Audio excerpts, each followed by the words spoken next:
It's really good to be with you. You know, names are very, very important. I don't know whether you ever heard the story about the guy who walked into a bar, pointed the gun, first of all, at the lady behind the bar and said, "What's your name?" And she said, "Oh, my name's Ruth." "Ha! Can't kill you," he said. "My mother was called Ruth." So he turned, pointed the gun at the barman and said, "What's your name?" And tremblingly, he said, "Oh, my name's Steve, but all my mates call me Ruth." Names are very important. I don't know whether you noticed, but in the passage we read from Matthew's Gospel, there are various names given to the Lord Jesus Christ. In fact, I once had a tear-off calendar, and you know, there was a different name for Jesus for every day of the year. Lots of them in the Bible. King of Kings, Lord of Lords, Prince of Peace. But did you notice the angel said his name is Emmanuel? God with us. A little baby is going to be born, we know, laid in a manger in Bethlehem, and he is Emmanuel? He's God? I don't know what your thoughts are about God, what you believe about God. God has revealed himself to humanity. And in the Bible, we find out all sorts of things about him, this God who has no beginning or end.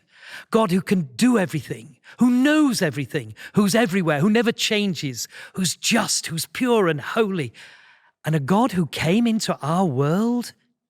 That little baby is God clothed in humanity, God dressed up, if you want, in flesh and bones and blood. This vast, great, eternal, infinite God was big enough to become small and strong enough to become weak.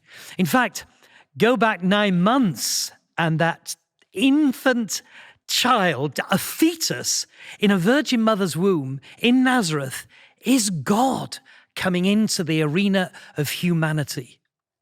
Let me tell you a true story about a friend of mine who went to a junior school nativity play in Barnsley in Yorkshire. And it was traditional. You know, there were parents and grandparents were in the audience, the curtains all waiting to be opened. And as it did, a Roman soldier appeared on stage and he unfurled the scroll and read out the decree from Caesar Augustus that everyone had to go back to their place of origin to be taxed. On the other side of the stage were Mary and Joseph. Of course, Mary had lots of cushions stuffed up her front. She was very, very pregnant, but they decided they had to go to Bethlehem. 2 little boys covered with a grey blanket. They were the donkey, and they escorted Mary and Joseph. Well, the next scene was the 2 of them knocking on various innkeepers' doors, asking if there was any room, but told very, very bluntly, "No room, no room." But eventually, of course, one of the innkeepers had mercy, and there was the stable, and that was the next scene. Mary, Joseph, now a manger and a little doll, Jesus, in the manger. And then some girls with neck curtaining appeared on stage to announce to tough, rugged 9-year-old shepherds that a baby had been born. And they turned to each other and said, "Well, let us now go even unto Bethlehem and see this thing which has come to pass, which the Lord has made known unto us." And they trudge across the stage and they present themselves to Mary and Joseph in the stable. Everything had gone well. All that remained now were for the 3 wise men to appear, and they came with their dressing gowns and their Baco foil crowns and their gifts. And the first one, carrying the gold, said his lines and then moved across stage and presented to the baby the gold. And the second one said his lines, and of course he went across stage and he had the frankincense, which he gave to the baby Jesus.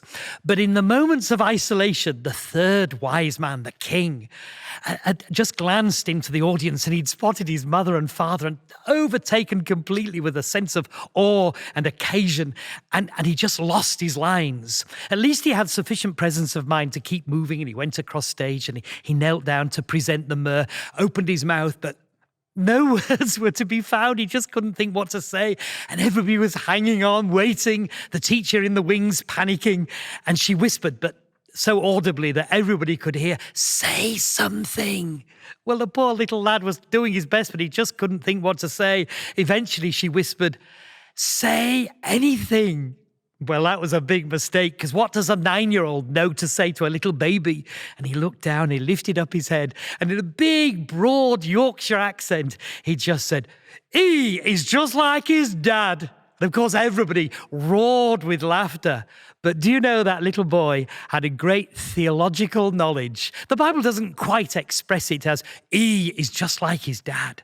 But it says of that baby, he is the express image of the glory of his Father. Do you remember those words? They were written 700 years before Jesus was born. But Jesus' birth and life and death and resurrection were prophesied long before he ever came. He's the only person whose biography was ever written before he was born. Those words written by Isaiah, "Unto us a child is born, unto us a son is given, and his name shall be called Wonderful, Counselor, the Mighty God, the Everlasting Father, the Prince of Peace, and of the increase of his government there'll be no end." This little baby laid in a manger long ago is God contracted to a span, just like his Father. He is Emmanuel, God with us. God has stepped into the arena of human history. The God who had every reason and every right to wash his hands of the world that he'd made loved us. Even though we've dared to defy him, even though we've dared to, as it were, shake our fist in the face of God and say, we don't want you and we don't want your rules to rule over us, he's loved us and he's come to reach and to rescue us. Emmanuel, God with us. And that name, Christ, it means Messiah. It means the one who's promised and anticipated and looked forward to.